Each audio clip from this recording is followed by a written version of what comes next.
Sharjah campus സ്കൂളിൽ 8 വയസ്സുകാരൻ മരണപ്പെട്ട സംഭവത്തിൽ നീതി തേടി കുടുംബം.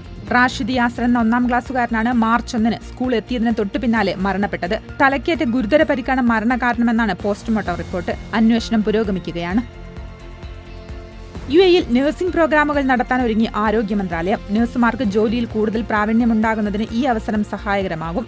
ആശുപത്രികൾക്ക് പ്രോഗ്രാമിൽ പങ്കെടുക്കുന്നതിനായി ഈ വർഷം തന്നെ അപേക്ഷിച്ചു തുടങ്ങാം. ഷാർജയിൽ 17 കാന്തങ്ങൾ വിഴുങ്ങിയ 2 വയസ്സുകാരനെ സർജറിയിലൂടെ ഡോക്ടർമാർ രക്ഷപ്പെടുത്തി. കഴിഞ്ഞയാഴ്ച ഷാർജ ബുർജിൽ സ്പെഷ്യാലിറ്റിയിലാണ് സങ്കീർണമായ ശസ്ത്രക്രിയ നടന്നത്. എല്ലാ കാന്തങ്ങളും ഒരുമിച്ചുള്ളതിനാൽ ശസ്ത്രക്രിയയിലൂടെ പുറത്തെടുക്കാൻ ഏറെ ബുദ്ധിമുട്ടായിരുന്നുവെന്ന് ഡോക്ടർമാർ വ്യക്തമാക്കി. ബഹ്റൈനിൽ തൊഴിൽ നിയമം ലംഘിച്ച 141 പേരെ നാടുകടത്തി. ജൂൺ 23 മുതൽ 29 വരെ 817 പരിശോധനകൾ നടത്തിയെന്ന് ലേബർ മാർക്കറ്റ് റെഗുലേറ്ററി അതോറിറ്റി വ്യക്തമാക്കി. 62 തൊഴിലാളികളെ കസ്റ്റഡിയിലെടുക്കുകയും ചെയ്തിട്ടുണ്ട്. ഒമാനിൽ വാണിജ്യ സ്ഥാപനങ്ങളിൽ ഓഫറുകൾ പ്രഖ്യാപിക്കാൻ ഇനി മുൻകൂർ അനുമതി വേണ്ട.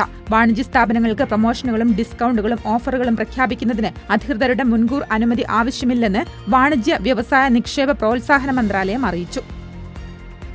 ദുബായിൽ റെന്റേ കാർ രംഗത്ത് അൽമരായയുടെ മുന്നേറ്റം. മിതമായ നിരക്കിൽ ലഭിക്കുന്ന അൽമരായ ബ്രാൻഡിന് ഇപ്പോൾ ദുബായിൽ ആവശ്യക്കാർ ഏറെയാണ്. ഓൺലൈൻ, ഓഫ്ലൈൻ ബുക്കിംഗ് ലഭ്യമാണ്. ഓഫറുകൾ ഉൾപ്പെടെ കുറഞ്ഞ നിരക്കിൽ കാർ വാടകയ്ക്കെടുക്കാം. ഗുജറാത്തിൽ കോൺഗ്രസ് ഓഫീസിന് നേരെ നടന്ന ആക്രമണം BJPക്കും സംഘപരിവാറിനുമെതിരെയുള്ള തന്റെ വാദത്തെ ശക്തിപ്പെടുത്തുന്നുവെന്ന് രാഹുൽ ഗാന്ധി. BJPക്ക് ഹിന്ദു സംസ്കാരത്തിന്റെ അടിസ്ഥാന തത്വങ്ങൾ അറിയില്ലെന്ന് പാർലമെന്റിൽ രാഹുൽ ഗാന്ധി ആവർത്തിച്ചു. BJP വെറുപ്പും അക്രമവും മാത്രമാണ് പ്രചരിപ്പിക്കുന്നതെന്നും രാഹുൽ ഗാന്ധി പറഞ്ഞു.